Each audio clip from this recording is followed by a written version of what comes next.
le calibre de ce fusil-là, c'est le 7,62-54R.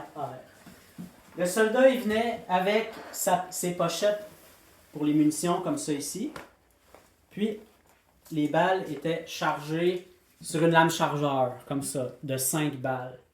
Donc, ça, c'est le calibre 7,62 par 54R.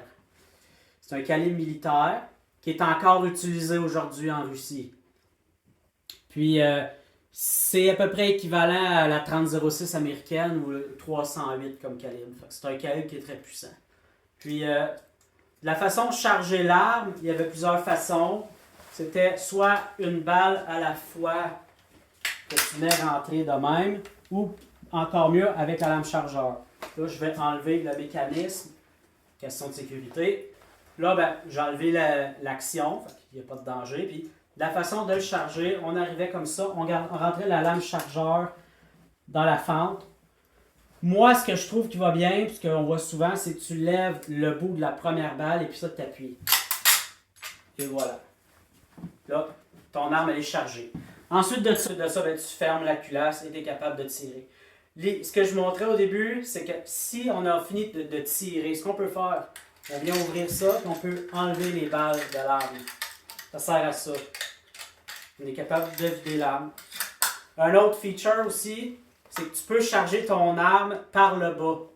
Mettons là, que tu es en situation de combat, tu peux arriver de même et mettre tes balles à l'intérieur. C'est une autre méthode. Ça marche. Tu pourrais charger ton fusil comme ça aussi. Donc, c'est ça. Là, l'arme, je l'ai vidée.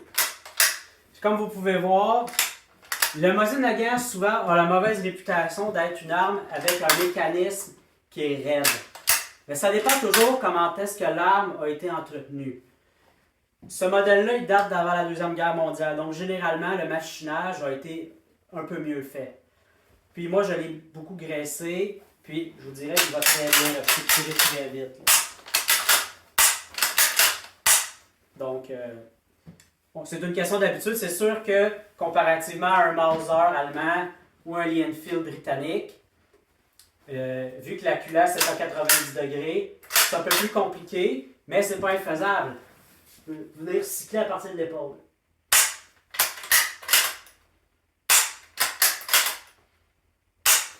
Et voilà.